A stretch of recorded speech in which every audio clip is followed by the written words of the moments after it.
up guys? Ito na naman inyong chubby tito na si Chino TV. And ngayon, maraming nagre-request sa akin kung ano nga daw ba ang setup ng mga tangke ko at kung ano-ano ang mga isda ko. So tara, samahan niyo ako, fish tour tayo. Let's go! Let's go!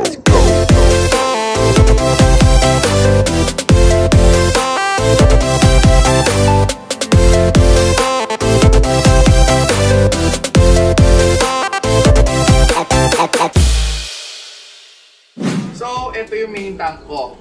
As you can see, ang laman nito ay Arowana Community with hooks, RFT, and Indo Tiger. So, isa-isay natin. Ang Arowana Community ko is Blue Base Crossback, Albino Silver, Super Red, and High Back RTG. So, yan yung mga napili ko kasi as from my previous vlog, ang gusto kong theme ng Arowana Community ko is Philippine flag. So sila yung napili ko for my Arowana Community. Next naman for the tank mates is hooks. So I have 5 black barred red hooks, tsaka 2 Emperor blue hooks. So baka magdagdag ako ng 2 pang Emperor blue hooks. And abangan niyo yan sa mga next vlog ko. Tapos, my Indo Tiger, 3x3 clean, and as you can see, very stable. And ang Algae Eater ko is RFT or Red Flag Tail. So, napili ko yan kasi sabi nila Arowana is the dragon of the tank. So, I have 4 dragons. The Indo Tiger is, of course, the tiger of the tank. And the RFT is the phoenix of the tank. So, medyo swerte tank daw to. Then, syempre, may mga alipores and backup dancers na kukumpleto ng main tank ko. So, I have here a 280-gallon tank and I'm using an undersump na 80 gallons. Tara! So, ito yung undersump na gamit ko, 80 gallons. 3 chambers lang kasi medyo maiksi yung space since meron akong cabinet dito.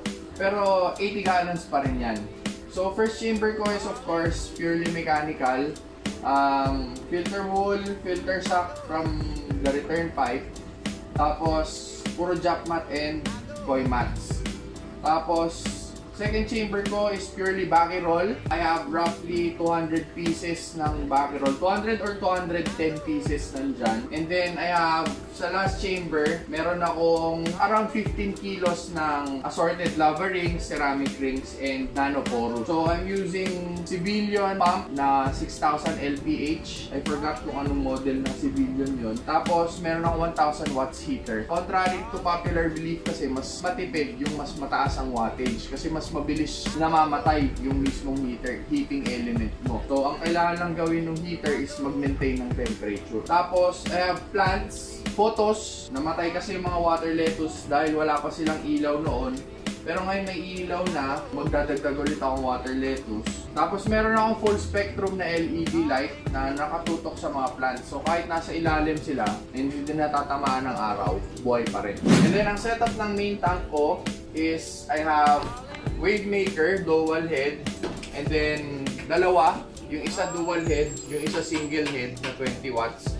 So ang ginagawa niyan is yung wave maker ko sa ibabaw, siya yung nag-agitate ng water. Tapos yung wave maker sa ilalim, siya yung nagko-continue ng water flow, and of course at the same time, sinisweep off niya yung dumi sa ilalim. Tapos I have my driftwood, of course. Hindi mawawala ang semi-design ng tangke. Tapos, meron akong 3 sponge filter. Sa isang AC/DC pump, nakakonect yung 2 sponge filter. Tapos, yung isang jumbo filter ko sa likod, Tapos, yung isang jumbo filter ko sa likod, nakakonect din sa isang AC/DC pump na naman. So, meron akong 2 AC/DC pump. Pakita mo lang mamaya sa ibabaw. So, 2 AC/DC pump para pag nag-brown out, hindi ako kakaba-kaba. And then, I have 2 types of lights. Shanlon na tanning light and Frog na viewing light nakaibabaw. Of course, thermometer and my best friend, magnetic glass cleaner. Kasi tamad ako eh. So, ang ginagawa ko as much as possible, lahat ng gagawin ko sa aquarium ko, kayang-kayang gawin ng tamad na kagaya ko. Tapos, ito. Ganito ako mag-water change. Yung siphon ko, nakakonect na sa kay Darna. Nakakonect na siya kagad sa drain. And then, para maglagay ako ng water, naglagay ako ng faucet sa mismong tank na. nakadiretso na siya. So hindi na ako nag-iigib, mano-mano nagbubuhat, or hindi na ako naglalagay ng hose. Very efficient and talagang pangtrabahong tamad. Tapos nandito ngayon yung mga fish food, mga medicine, whatever, kung anong kailangan ko sa pag-iisda. Super worms. And then my feeder tank is right over there. Andyan yung feeder tank ko. Yan. Ito yung main tank ko.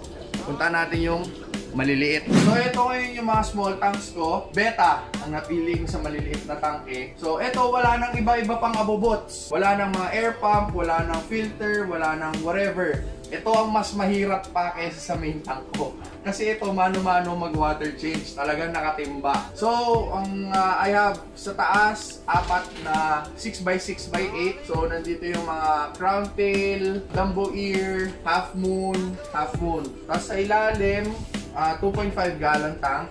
4 din yan. So, 2 each layer. So, crown tail, another Dumbo ear, copper Dumbo ear. Sa ilalim naman, so platinum white na half moon, butterfly na half moon. And then, sa pinaka-ilalim, I have here my Beta Sorority tank. And together with other tank mates.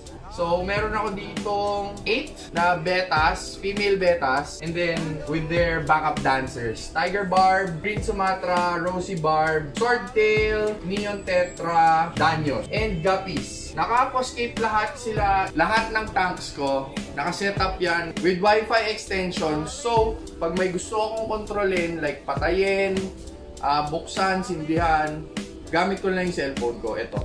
So, gamit ko lang yung cellphone ko since sabi ko nga kanina, tamad ako. So, gamit ko na lang yung phone ko. Like, for example, patayin natin lahat ng ilaw. Diba? Perfect! Buksan natin ilaw. Bubukas akong wave maker. Bubukas ako ng heater. Papatay ng heater. Bubukas ng air pump. Magpapatay ng air pump. Lahat, gamit ko lang yung cellphone. Ayan na guys. Yun yung main tank ko, which is 280 gallons. Tapos yung mga micro tanks. Kung nagustuhan nyo yung video ng fish tour natin, huwag nyo kakalimutan, i-hit yung subscribe button sa baba, follow nyo ng notification bell, and of course, please like and share. Happy fish keeping guys! Bye!